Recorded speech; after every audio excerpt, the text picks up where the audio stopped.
Hey everybody, I've had a lot of people ask me how I did my sliding glass doors for my display cabinet. So I've gone ahead and decided to make 3 more of them on my adjacent bookshelf, and I'm going to do a tutorial on how I did it. So the tutorial is going to be the products that I used. There's different stuff out there you can use to make these, so this tutorial is just going to be essentially how I did it. Like I said, you can tweak it and use different materials and do it how you want, but hopefully this is helpful for anyone wanting to make plexiglass sliding doors to display their figures. It's relatively inexpensive, and it looks really good once it's done. And the biggest thing, it helps prevent all that dust from coming in. So hope you all enjoy the video and find it useful. Alrighty, so the first thing we need to do is cut the track. Now, I bought this track at Lowe's. It's sliding door track. You can actually get 3/8 inch sliding door tracks off Amazon, but for my purposes this works just fine.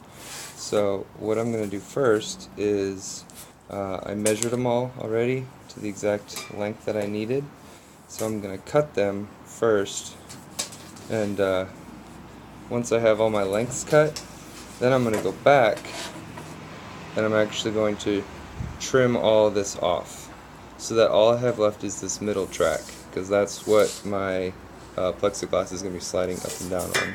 So to cut that, well, first you're going to definitely want a mask.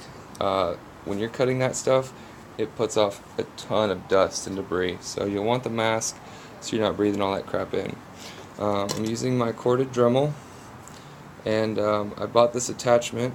It's actually a plastic cutter off Amazon, so it works great. Let's see if I can make that a little bit brighter. So this chews through it just like butter. So I'm going to first cut my lengths, and then I'm going to go back and I'll go ahead and trim off all that excess. So I'll record some of that, but I'm not going to record all of that. Here we go.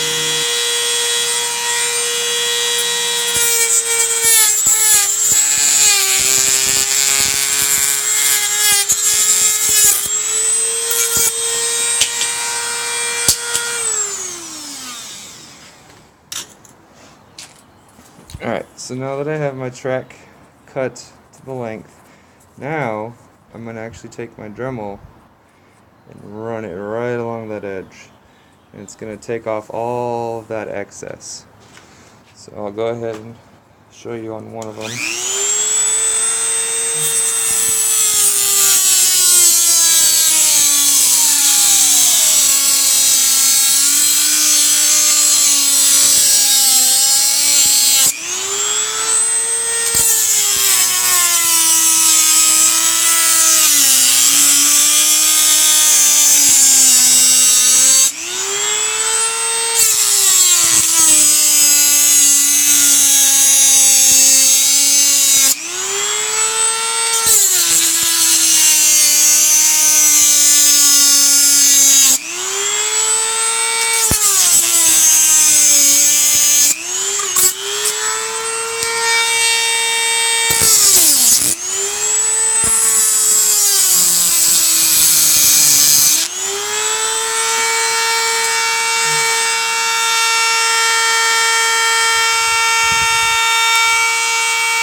So from there, I'm going to do the other side now, and then I'm going to go back and do the rest of them. So I'm going to go ahead and get these cut, and then we'll jump to the next step. I got all my tracks cut. I went ahead and just rinsed them off under the sink to get all that excess off. But basically, yeah, now my plexiglass is going to slide nice along the edges. Now, I did make 3 of them long, so I made 3 of them longer. These are going to go on the top, and I made 3 of them slightly shorter on the bottom. The reason why I did that is because for when there does get some dust inside the cabinet, the ones along the bottom I'll be able to stick my Swiffer in and Swiffer, and then I'll be able to slide that dust out, anything that doesn't get trapped or caught in the Swiffer. So that's why I did that. But so now we got these cut. The next step for these will be to paint them. I went ahead and just spray painted them black to match my bookcase. If you have a white bookshelf, then you don't necessarily have to do that, but I'm going to go ahead and paint them. But before we do that, I'm going to now cut my plexiglass. So, okay, so I got my plexiglass measured. The biggest thing to remember with the plexiglass is you want to cut it extra long. The reason why is you're going to want this overlap right here. If you cut it to the exact length, you're not going to have any overlap, and then your doors are just going to fall in on themselves. So that overlap is going to allow it to, when it closes, they stay nice and firm on either side. So let's go take a look at the measurements that I've cut, and then I'll go ahead and cut a piece to show y'all. And then so here's my plexiglass. You're going to want to, I'm going to use the same Dremel tool to cut it. I went ahead and measured, so this is going to be the top shelf, the middle shelf, and the lower shelf, and then this is going to be excess at the bottom. And then I went ahead and drew a line right up the middle. So my width is 29 inches exactly, so I made it 14.5 right in the middle, and then my individual shelf lengths are slightly different. So you're going to want to measure your shelf lengths, or height, I guess, to see how wide you're gonna, or how tall you're gonna want to make it. Keep in mind, your sliding track is gonna add about 1/16 of an inch on the top and the bottom, so you're gonna want to keep that in mind when you're actually measuring this out. But yeah, each of my individual shelf lengths is slightly different with my bookcase. So I'm gonna go ahead and start cutting these, and then I will. So when you're cutting the plexiglass, there's two different ways you can do it. You can get a actual plexiglass knife and score it, and then just crack it, or you can use the Dremel.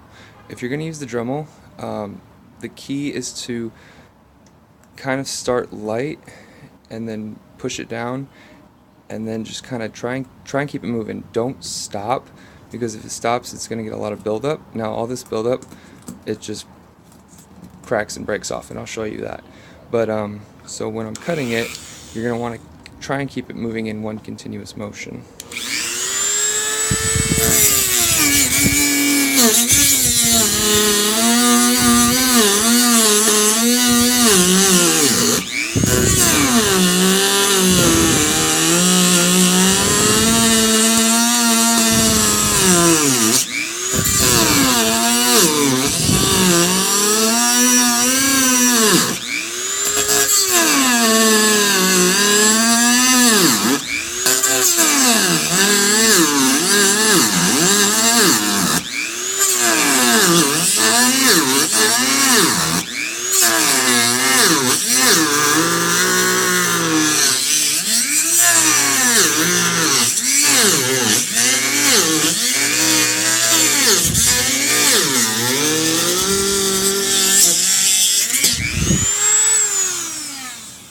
Now, as you could see, if it starts to, your Dremel starts to, I guess, gob up and slow down, just pull it out so that your Dremel can get its RPMs back up, and then put it back down and keep moving along. So basically, all that extra, it just chips right off. So just go along your edges now and clean them up. And if you have anywhere where, I guess, it gobbed up, so I can focus on that, where it kind of gobbed up and doesn't want to come off, what you can do with your Dremel, just the top part, because it's basically got a sanding blade, you just run along there, and it'll clean up that edge nice and make it nice and clean for you. So I'm going to go ahead and do that with this one.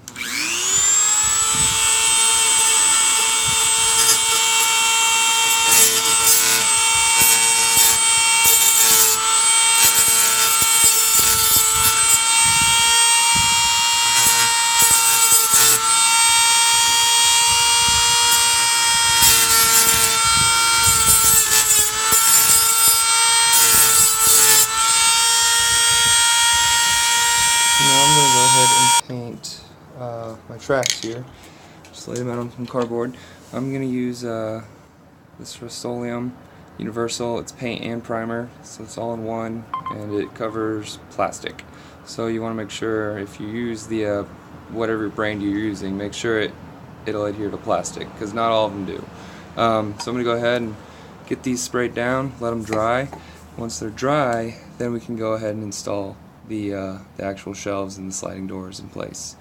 So stay tuned. So got my panels painted, or my sliding tracks, and so I'm going to start with the bottom, just work my way up, but I'm going to put it in where I want it, and then what I'm going to do is just use my drill bit. I'm going to drill on the end, in the middle, and on the other end, and then what I'm going to do from there is just screw them down with screws. So I'm going to go ahead and do that real fast, and then from there we'll be ready to install our plexiglass. So now that I've got my tracks on, I was able to slide my plexiglass in, and voila, sliding glass doors. So what I'll do is probably add more magnets like I did over here, so that I don't have to use my fingers every time I want to open and close them. But that's it. So basically that's how you make sliding glass doors. So hope you all enjoyed the tutorial, find it useful, and look forward to seeing some custom cabinets in the future. Alright, later y'all.